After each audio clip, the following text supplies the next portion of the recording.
I turned this trash into this.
In this video, I'm going to reveal my big castle project.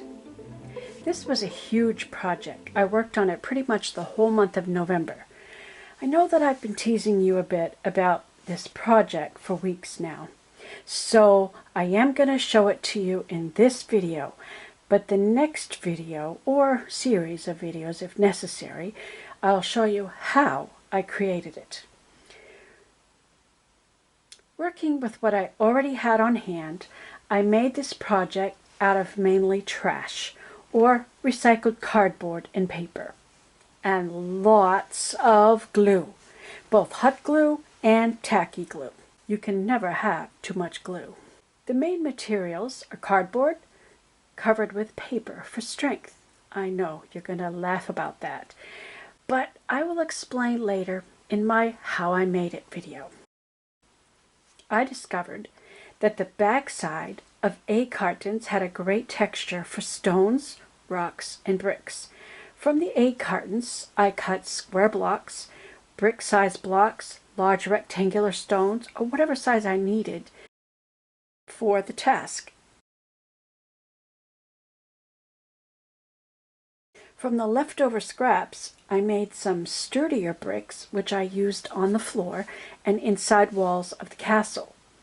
I have a video detailing that process titled Making Realistic Bricks and Stones from Modeling Buildings. I also used poster board that I had on hand, left over from a previous project. I used my flower petal die cut from card making to cut tiles for the rooftops of my towers. I used just under 1,000 tiles. The industrial paper tubes, which formed my towers, was the initial starting feature of my castle.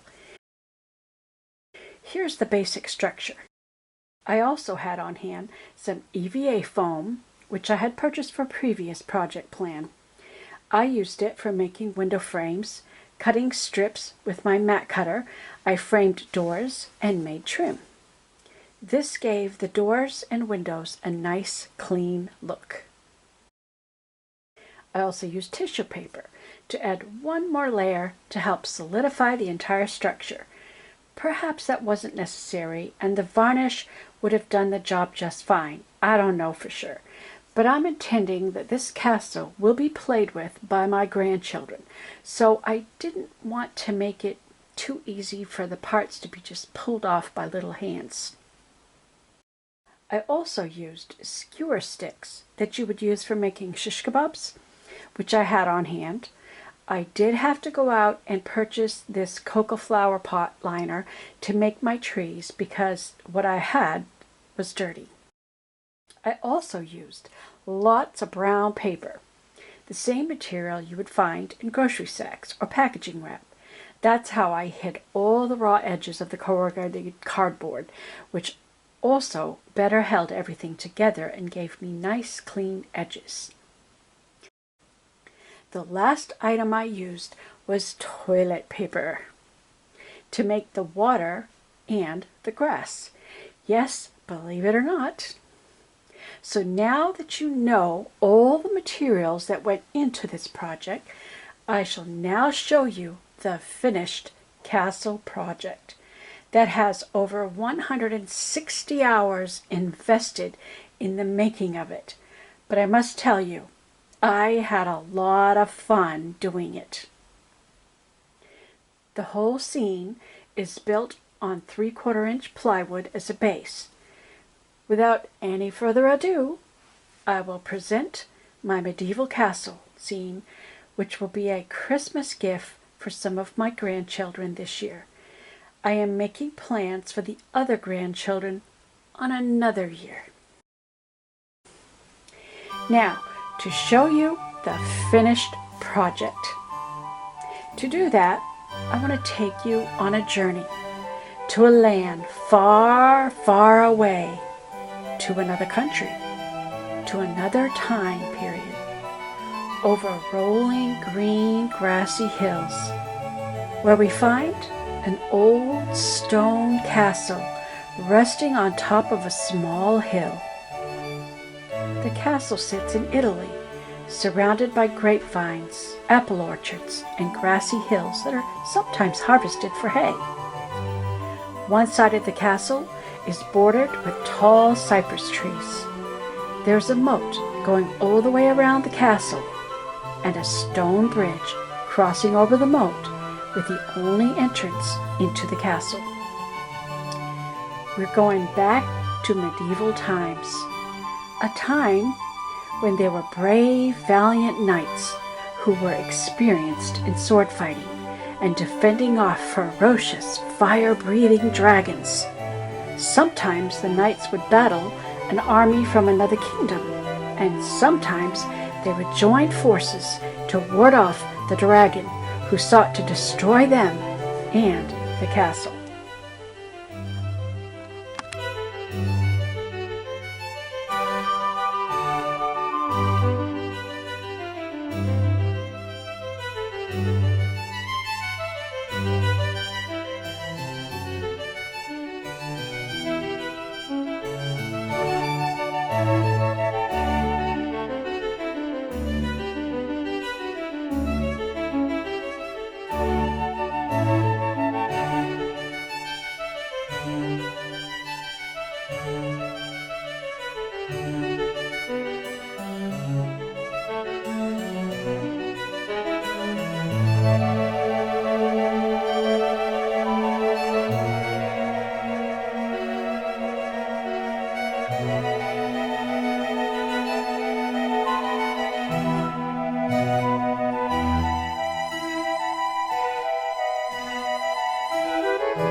treasure box knights and dragons and horses, so they can have battles